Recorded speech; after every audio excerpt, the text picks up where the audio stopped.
반갑습니다. 오늘 우리가 말씀 읽기를 따라 살펴갈 본문은 신약성경 사도행전입니다. 오늘 우리는 도우시는 은혜라고 하는 것을 제목으로 함께 말씀을 상고하고자 합니다. 사도행전은 우리가 수요일에 이제 매 주마다 강해로 듣고 있는 설교 본문 중에 하나이지요. 우리는 사도행전 강해를 통해서 사도행전으로부터 주어진 은혜들을 받고 있습니다. 여러분이 그래서 조금 들어서 아시겠습니다만 이 사도행전은 예수님께서 죽으시고 그리고 부활하시고 승천하시고 난 이후의 기록들을 우리에게 가르쳐주고 있습니다.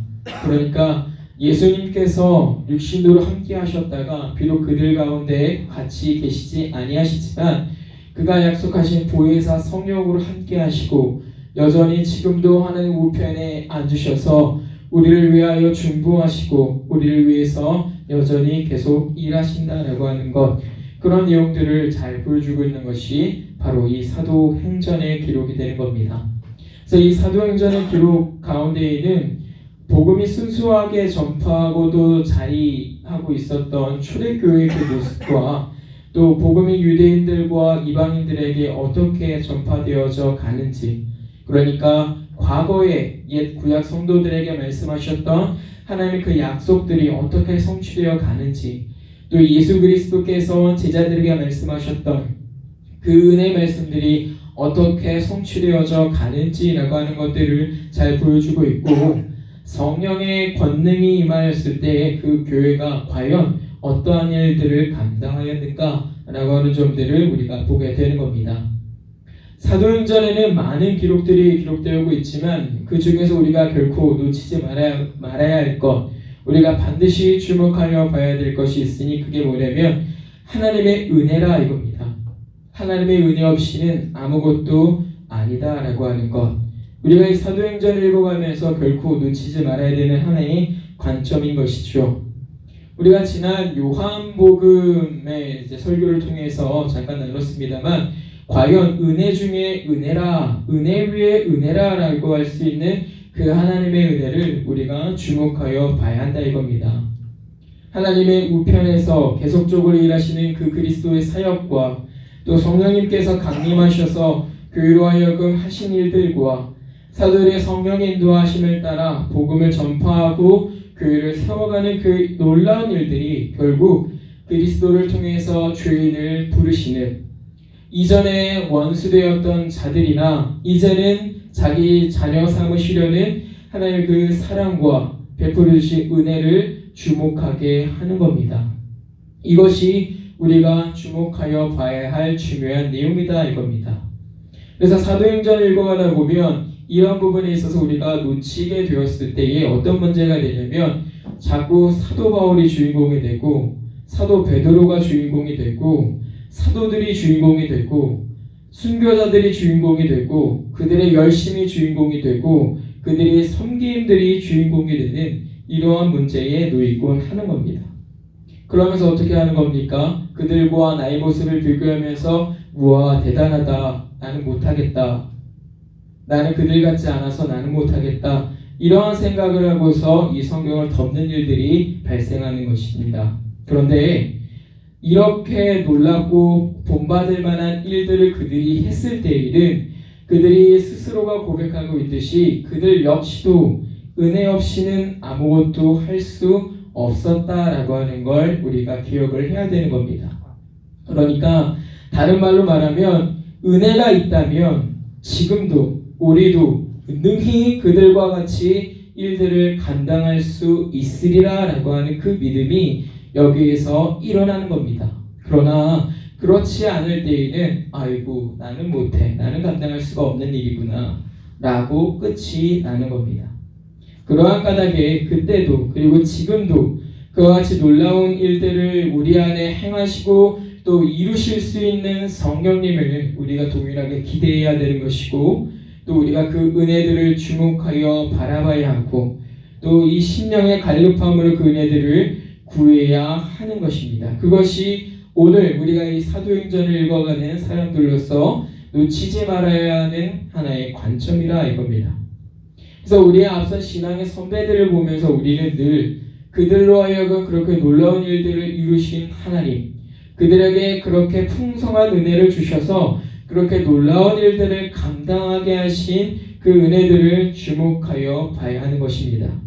이스라엘의 역사 심판도, 또 사도들이 복음을 전파하는 그 복음의 전파 현장도, 또 조금 더 가깝게 있는 조교교육의 그 역사도, 또 우리 한국교회의 놀라운 부흥의 역사까지도 다 사실은 하나님의 은혜를 바라보게 하는 그런 일들이라 이겁니다.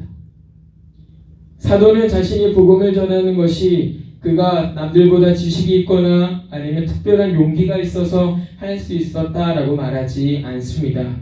그는 오늘 이 본문에서 말하고 있듯이 하늘에서 보이신 것을 거스르지 아니하였고 또 하나님의 도우심을 받았다라고 말하면서 그가 그 일들을 감당할 수 있었던 것이 하나님께서 주신 은혜로 인한 것이었음을 우리에게 가르쳐 주는 것입니다. 그러니까 우리가 이러한 고백을 보았을 때에 우리도 그리스도의 종으로서 그리고 복음의 증인으로서 하나님 앞에 구해야 할 것은 은혜뿐이라 이겁니다. 은혜뿐이라. 하나님, 나는 못하겠습니다. 그러나 당신은 하실 수 있으니 내게 은혜 주셔서 나로 하여금 당신이 이루고자 하시는 일들을 이루어 가 주옵소서. 내게 은혜를 주시옵소서. 당신이 내게 맡겨주신 그 일들을 선하게 잘 감당할 수 있는 믿음과 여건을 허락해 주옵소서. 나로 하여금 당신이 내게 맡기신 그 일들을 잘 감당케 하옵소서라고 하는 이 믿음이 우리 가운데 있어야 한다 이겁니다. 은혜가 우리를 주를 위해서 일하게 하고 은혜가 우리를 주를 위해서 일하는 것의 성공을 나타내게 만든다라고 하는 것이죠. 또 사도를 통해서 바울 사도를 통해서 기록하게 하신 많은 성경들에서도 사도는 결코 자기 자신이 그리스도의 종이 된 것과 또 자기가 사도직을 감당하게 된 것이 자기의 뛰어남에 있다라고 말하지 않는 겁니다. 은혜로 된 것이다. 그래서 우리가 찬양으로도 고백하지 않습니까? 나의 나 된 것은 다 뭐라고요? 은혜라. 나의 나 된 것은 은혜라. 이렇게 우리가 꾸준히 고백해오는 이 은혜들을 오늘날 우리가 잊고 살아갈 때가 많이 있는 것입니다. 그래서 우리가 매 수요일마다 이제 사도행전을 읽어갈 것이지만 하나님 앞에 은혜를 구하면서 우리가 그 교훈들을 잘 받고서 우리에게서도 그러한 일들을 능히 이루실 하나님을 기대할 줄 알아야 하는 것이죠. 그래서 오늘 우리는 이러한 은혜들을 바라보면서 조금 더 주목해서 과연 이 은혜라고 하는 것이 가진 특징들이 어떤 것들이 있는가라고 하는 점들을 한 두어 가지 정도로 주목해서 생각을 해보려고 하는 것입니다. 오늘 이 본문 가운데 기록되고 있는 사도의 상황은 그가 복음을 전하는 것 때문에 고발당하여서 잡혀가 있는 상황입니다. 그러니까 자기가 하나님의 말씀을 전한 것 때문에 고발을 당하여서 자기 자신을 변호해야만 하는 자리에 이르게 된 겁니다. 그리고 이제 그곳에 모인 청중들 앞에서 사도가 자기를 변호하기 시작하는데 놀라운 것은 나의 무죄, 나의 무고함을 증명하려고 애쓰는 것이 아니라 그들에게 하나님이 어떤 분이신가, 그가 내 입을 열어서 무슨 말씀을 하게 하시는가 라고 하는 복음을 전하는 일을 하고 있다라고 하는 걸 우리가 주목해서 봐야 하는 겁니다. 그러니까 사람들 앞에서 지금 어떤 일들을 하는 거예요? 나 죄 없습니다 라고 하는 것이 아니라 그들에게 이 하나님께서 전하고자 하시는 복음을 힘있게 전하는 겁니다. 거침없이 그 말씀을 가지고 그들에게 교훈을 하는 거예요. 앞서서의 기록을 보면 아시겠지만 성령님께서는 이 사도를 데리고 어디까지 가려고 하십니까? 로마까지 가려고 하십니다. 로마까지 이르러서 그리스도의 복음을 증거하려고 이 성령님께서는 이 사도 바울을 주장하시는 것이죠. 그리고 사도 역시도 성령님의 그러한 계획과 인도하심을 잘 알고 있습니다. 그렇기 때문에 그 사람이 변호해야 되는 자리에서 하게 되는 것은 성령님께서 자기를 인도하시는 일, 그러니까 성령님께서 자기에게 맡기신 일 말고는 없었던 겁니다. 그래서 복음을 증거합니다. 사도행전 26장 마지막 절을 보시면요, 사도가 상소하지 아니하였더라면 그가 석방될 수 있을 뻔하였다라고 이렇게 기록을 합니다. 이제 잠깐 읽어드리겠습니다. 26장 32절 보면 이렇게 말씀하시죠. 이에 아그리빠가 베스도에게 이르되 이 사람이 만일 가이사에게 상소하지 아니하였더라면 석방될 수 있을 뻔하였다 하니라. 지금은 이 사도 바울에게는 죄가 전혀 없다라고 하는 겁니다. 사도 자신은 수차례나 자기 자신의 무죄를 이야기하면서 그 자리를 빠져나올 수가 있었어요. 그런데도 불구하고 사도는 그렇게 하지 않았습니다. 어떻게 한 거예요? 나를 가이사에게로, 나를 로마로 보내주십시오. 왜 그런 것입니까? 사도는 자기의 마음이 이 땅에서 평안을 누리는 것을 더 기뻐하는 것이 아니라 이 땅에서 육신의 자유를 얻기를 포기하더라도 이 땅에서 핍박당하는 일이 있더라도 하나님의 은혜를 거스르기를 기뻐하지 않는 겁니다. 그는 비록 내가 이 땅에서 핍박을 당하는 일이 있다 하더라도 내가 하나님의 은혜를 거스르지는 아니하겠다라고 하는 마음이 있는 거예요. 그걸 소망하고 있습니다. 삶을 살아가면서 이 사도 바울의 유일한 소망이라고 하는 것은 이 땅을 살아가면서 자기가 평안한 것이 아니고 자기의 육신은 비록 고난에 처해질지 모르지만 그가 내게 주신 복음을 전하는 일 이거 말고 없다 이겁니다. 뿐만 아니라 그는 하나님의 도우심으로 높고 낮은 사람들 앞에서 직언하였다 이렇게 말씀합니다. 이게 무슨 말씀입니까? 신분에 귀천에 상관없이 지식에 많고 적음에 상관없이 사도는 그리스도를 전하는 일을 기쁨으로 알았다 이거예요. 이러한 사도의 모습에서 먼저 오늘날 우리 설교자들의 본을 받아야 되는 것은 자기에게 맡기신 복음에 대하여 청중이 어떠한 태도를 갖든지 청중의 상태가 과연 어떠하든지 그것과는 관계없이 주신 이 말씀에 대해서 맡겨주신 이 말씀에 대해서는 충실히 교훈하는 일들에 최선을 다해야 된다 이겁니다. 그들이 열매를 맺든지 열매를 맺지 못하든지 그들이 비난을 하든지 비난하지 아니하든지 그들이 그것을 기쁨으로 받든지 그것들을 배척하든지 그것과는 관계없이 내가 그리스도께서 맡겨주신 이 복음을 전하는 것을 가장 큰 기쁨으로 알아서 그 교훈을 하는 일들을 끝까지 해내야 된다 이겁니다. 높은 자나 낮은 자나 다 같은 말씀의 교훈을 들어야 하는 사람들인 것입니다. 누구 앞에서는요? 하나님 앞에서는요. 하나님 앞에서는 모두가 다 그 말씀을 들어야 되는 존재가 되는 거예요. 그렇기 때문에 설교자들은 끊임없이 그 일들을 충직하게 해내야 하는 겁니다. 특별히 설교자들이 청중을 선택할 수는 없어요. 이 사람이 참 말씀을 잘 들으니까 이 교회가 말씀을 참 잘 들으니까 나는 거기서 설교를 해야겠다라고 해서 내가 설교할 대상을 정해놓고 설교를 할 수가 없다 이겁니다. 맡겨주시는 거예요. 그것은 지식이 많은 사람들이 될 수도 있고 지식이 적은 사람들이 될 수도 있고 신앙의 초보자들일 수도 있고 신앙이 유능한 사람들일 수도 있고 어린아이일 수도 있고 노련에 이르는 사람들일 수도 있습니다. 설교자들은 그 청중을 택할 수가 없어요. 단지 그들을 맡겨주시는 거죠. 누가? 그리스도께서, 하나님께서. 그러면 이 설교자들은 어떻게 해야 되냐면 그 청중의 상태와는 관계없이 그들에게 교훈을 가장 잘할 수 있도록 자기의 모든 것들을 다 쏟아 부어야 된다 이겁니다. 그런데 그것들을 할 수 있는 가장 좋은 방법이 뭐냐라고 하면 사도가 지금 이 본문에서 우리에게 보여주고 있듯이 자기에게 맡겨주신 그 일들을 충직하게 하는 걸 가장 큰 기쁨으로 하는 것이요 또 그 일들을 잘할 수 있도록 도우심을 구하는 것이다 이겁니다.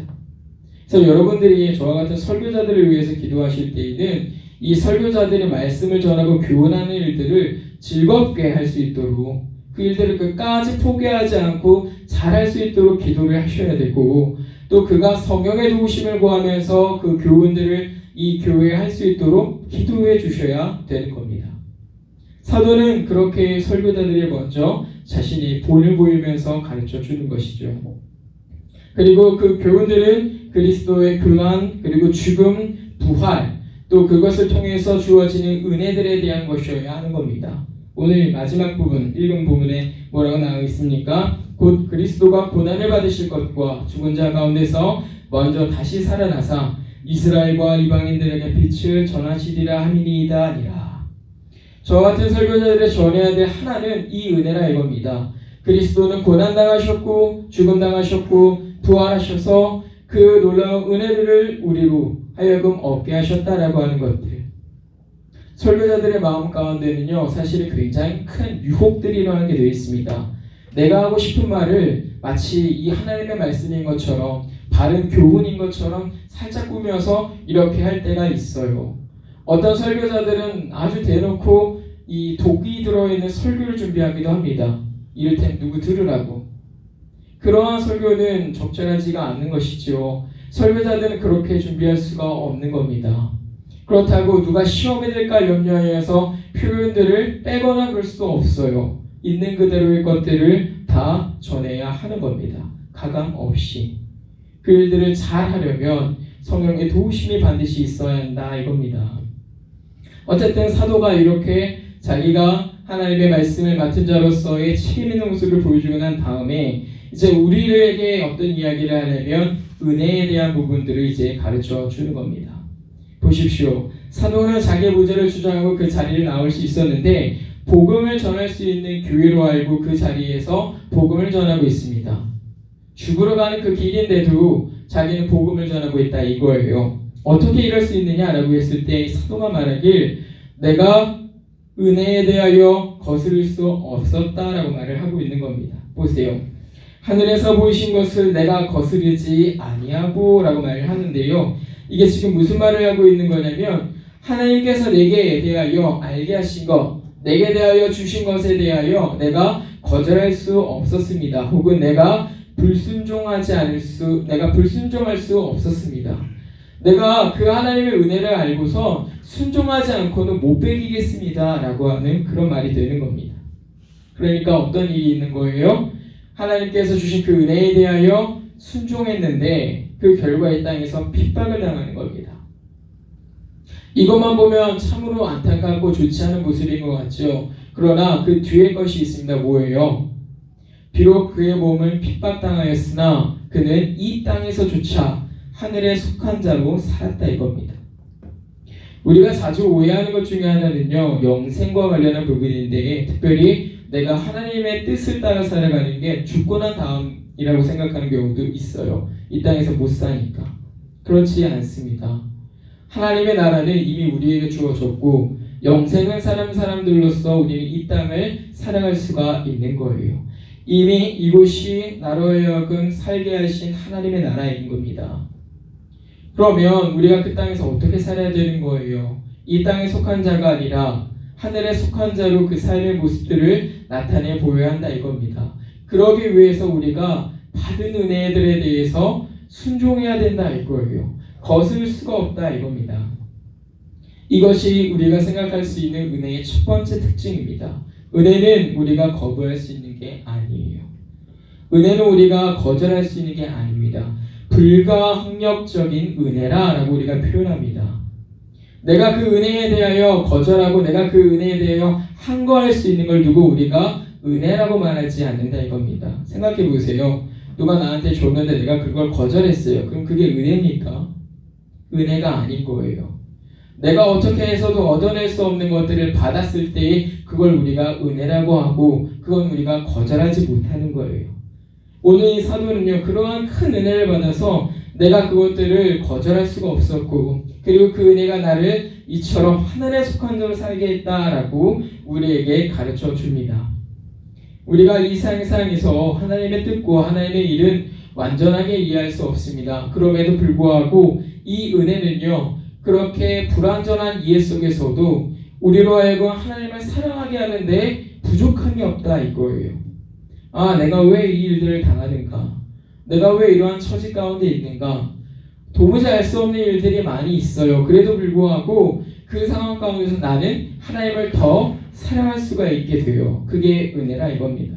보십시오. 사도의 믿음이 과연 그러한 상태에 있는 겁니다. 비록 그는 세상에서 결박당한 사람의 모습으로 그 자리에 서 있지만 그 처지에는 어울리지 않게 더욱 그리스도를 사랑하는 마음으로 불타 있는 거예요. 더욱 그리스도를 가까이 하는 사람으로 그 자리에 서 있습니다. 그 자리를 도망하지 않습니다. 오히려 그 안에서 거부할 수 없고 피할 수 없는 그 하나님의 은혜들에 대해서 순종하고 따라가면서 하나님을 더욱 가까이 하는 그 삶의 모습을 보여주고 있는 거예요. 우리가 은혜를 거절하지 않고 그것들을 받아들이고 거스르지 않고 그렇게 살아가면 우리는 더욱 빛과 소금의 역할로 이 땅을 살 수 있다 이겁니다. 이것이 우리가 은혜를 구해야 되는 이유들이고 또 우리가 은혜를 통해서 알게 되는 은혜의 주요한 특징이다라고 하는 겁니다. 내가 거부할 수 있는 것은 은혜가 아니라라고도 말씀을 드렸죠. 그렇기 때문에 우리 안에 내주하시는 성령님께서는요, 이 은혜를 절대로 못 버리게 하십니다. 몸부림을 치는 일이 있다 하더라도 결국에 이 은혜를 우리로 하여금 받아들이게 하세요. 내가 나 이거 못하겠는데 나 이거 안 하겠습니다 라고 하는 그 마음을 성령님께서는 끝끝내 꺾어내시고 그 은혜를 받아들이게 합니다. 그래서 나로 하여금 하나님의 말씀과 그 복음의 은혜들에 대해서 굴복하게 하시죠. 졌습니다 하나님. 이거 내 고집입니다. 내가 잘못한 겁니다. 당신이 맞습니다. 내가 이전에는 안 하려고 했지만 안 되겠습니다. 내가 따라가겠습니다. 성령님께서 우리 안에서 그 일들을 하신단 말입니다. 은혜를 더 풍성하게 하시고 우리가 받지 않으려고 하는 것들을 끝끝내 받아내게 하시는 거죠. 성령이 우리 안에서 일하시는 가장 중요한 일들이 뭡니까? 그래서 알 수 없는 하나님의 그 일들을 깨닫게 하시고 분별력을 갖게 하시고 마음의 할례를 행하셔가지고 굳어진 마음을 녹여내시고 완악하고 순종하지 않으려고 하는 이 태도를 고쳐서 가장 부드럽고 가장 성실하게 순종하게끔 만들어내신단 말이에요. 하나님의 말씀에 대해서 거절하고 듣지 않으려고 하다가 그 말씀에 한 자락이라도 놓치고 싶지 않을 만큼의 마음으로 나를 바꿔내신단 말입니다. 그게 성령님 우리 안에 사시는 일이죠. 그렇게 우리는 은혜를 받아들이게 된다 이겁니다. 그래서 오늘 이 사도는 자신이 죽을지도 모르는 상황에서조차 그가 받은 은혜들에 대하여 거스를 수가 없어서, 그러니까 그 은혜들에 대하여 불순종할 수가 없어서 주 예수 그리스도를 증거하는 일들을 여전히 하고 있다 이겁니다.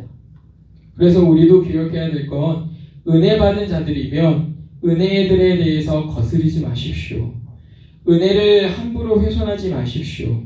은혜를 가장 부드럽게 받아들이기를 위해서 하나님 앞에 기도하십시오. 그리고 여러분들의 그 은혜를 받기까지 하나님 앞에 간절히 기도하십시오. 그는 우리에게 은혜 주시기를 기뻐하시고 그는 우리에게 더 나은 은혜 주시기를 기다리시는 하나님이십니다. 그런데 우리가 어찌 그것들을 달라하지 않을 수가 있습니까?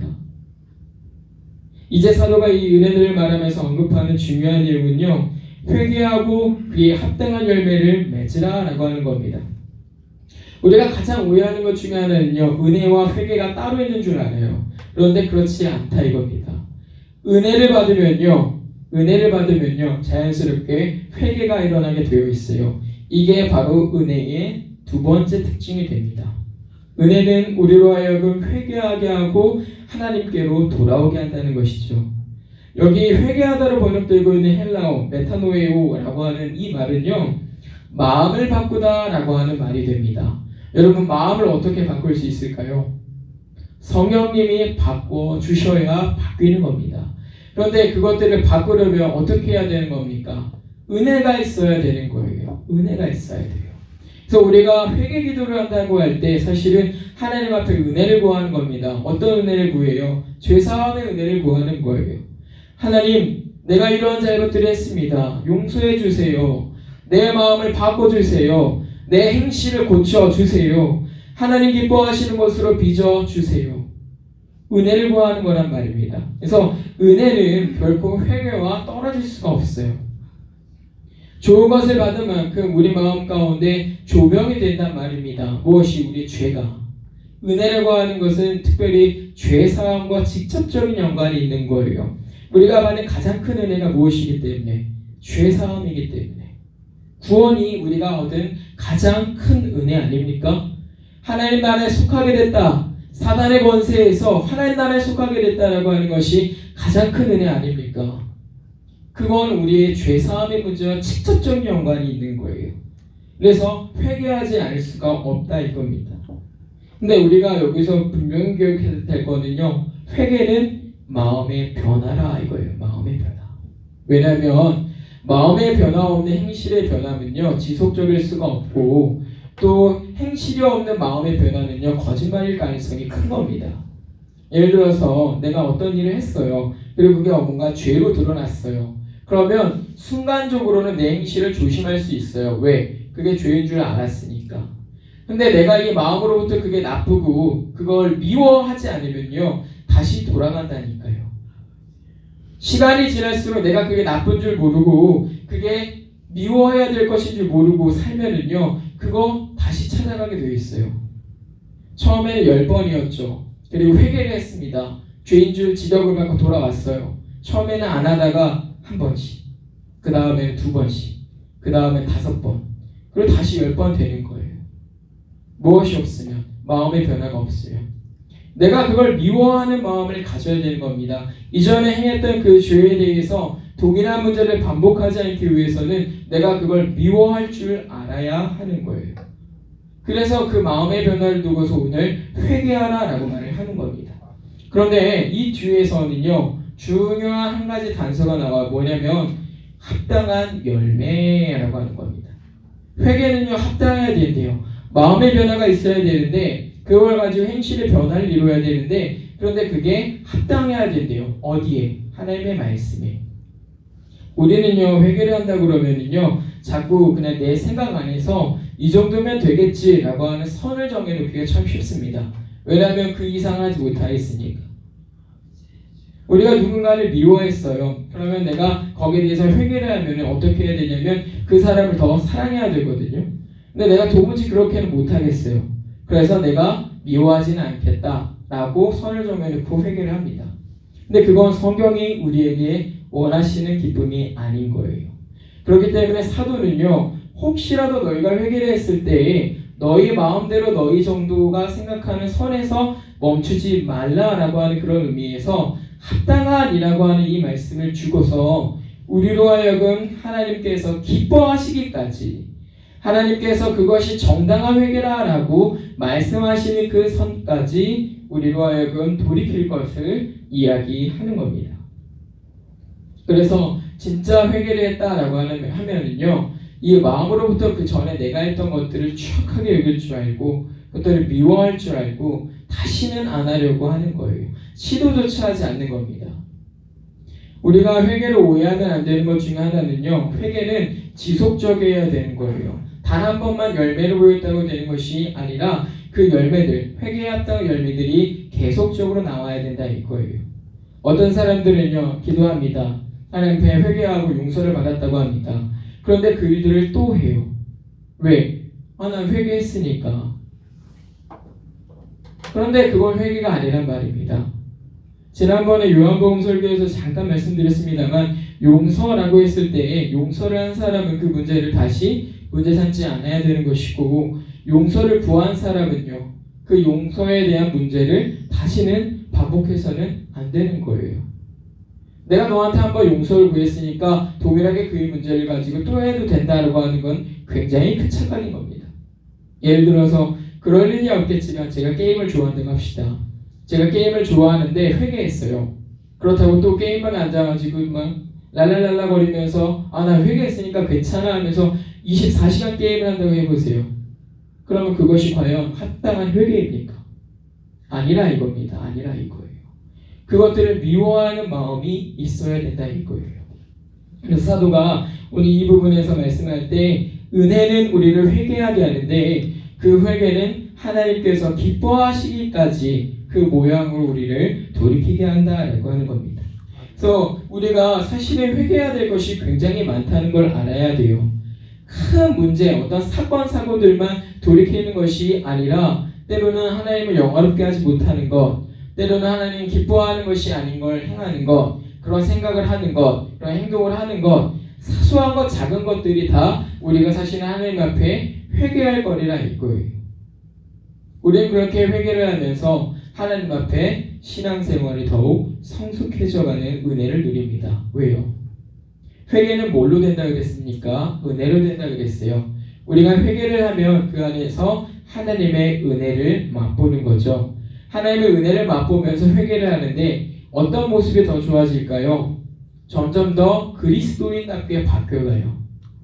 전에는 내가 10가지를 좋아했는데 세상 것들 10가지를 좋아했습니다. 근데 내가 점차 회개가면서 8개가 되고 6개가 되고 5개가 되고 2개가 되고 하나가 되고 그렇게 내가 이 세상에서 좋아하던 것들을 미워해가기 시작하면서 세상의 것들보다 하나님의 것들을 더 많이 좋아하게 돼요. 그러면 자연스럽게 우리의 신앙생활 어떻게 될까요? 달라져 가는 거예요. 근데 회개를 했는데 동일한 상태로 있으면요, 바뀌는 게 없기 때문에 그건 성숙해질 수가 없는 겁니다. 다람쥐가 쳇바퀴를 도는 것과 똑같은 거예요. 뭔가 부지런히 많이 하고 열심히 한 것 같은데 제자리라 이겁니다. 그래서 오늘 이 사도가 우리에게 가르쳐주는 중요한 내용, 은혜는 우리가 거부할 수가 없을 뿐더러 그 은혜는 우리로 하여금 하나님께서 기뻐하시는 회개를 이루게 한다라고 하는 겁니다. 이 내용들을 은혜로 사는 우리가 결코 잊어서는 안 된다라고 하는 내용입니다. 사랑하는 성도님들, 오늘 우리는 함께 읽은 말씀을 중심으로 해서 은혜라고 하는 것은 참으로 우리가 거부할 수도 없고 또 우리를 하나님께서 기뻐하시는 모양으로 빚어가는구나, 내가 하나님께서 더 기뻐하시는 것으로 돌아가는구나 라고 하는 것을 깨닫습니다. 어떤 순간이라도 우리가 이 사도처럼 그리스도를 더욱 사랑하기 위해서 은혜를 구하고 사십시다. 한 주를 살아보니까 은혜를 구하지 않으면요, 심령이 금방 메마르더군요. 강팍해지더군요. 그러면 이 마음에 참으로 어려움이 생기더군요. 이걸 녹여낼 수 있는 거는 회개 그리고 은혜를 구하는 것 말고 없다는 겁니다. 우리의 심령이 하나님을 더욱 사랑하는 사람이 되길 위해서 은혜를 구하십시다. 또 내가 가진 죄를 깨닫고 돌이키게 하실 때에 정말로 하나님께서 기뻐하시는 합당한 열매로 그를 기쁘게 하십시다. 빌립보서 2장 13절 보면 사도가 이렇게 말씀합니다. 너희 안에 살마신 이는 하나님이시니 자기의 기쁘신 뜻을 위하여 너에게 소원을 두고 행하게 하시나니. 우리 안에 살마시는 이가 누구라고 말씀하십니까? 하나님이십니다. 그러면 우리의 행실을 돌아봐야겠죠. 과연 내가 하는 이 행동, 내가 품은 이 마음, 내가 하는 이 생각, 이게 과연 하나님이 나로 하여금 내뱉게 하시는 건가? 내가 하고 있는, 내가 머물고 있는 이 상태가 과연 하나님께서 나로 하여금 하라 하신 것일까? 고민해야죠. 그것이 아니라면, 그것이 하나님께서 하신 게 아니게 분명하다면 우리는 그 자리를 빨리 벗어나야 하는 겁니다. 은혜를 사는 교회로서 은혜로 살아가는 교회가 되기를 바랍니다. 은혜가 온전히 사로잡는 교회가 되십시다. 또 은혜로 온전히 행하는 교회가 되십시다. 그렇게 살아갈 때에 그때 그 교회가 정말로 감당할 수 없을 만한 놀라운 일들을 감당하며 살았듯이 오늘날 우리의 교회도 그와 같은 일들을 행하게 될 줄 믿습니다. 그때도 그리고 지금도 동일하게 일하시는 성령님, 그때도 지금도 동일하게 은혜를 주시는 성령님, 그리고 그때도 그리고 지금도 동일하게 은혜를 받아 살아가는 교회. 그렇다면 결과물이 뭐가 다르겠습니까?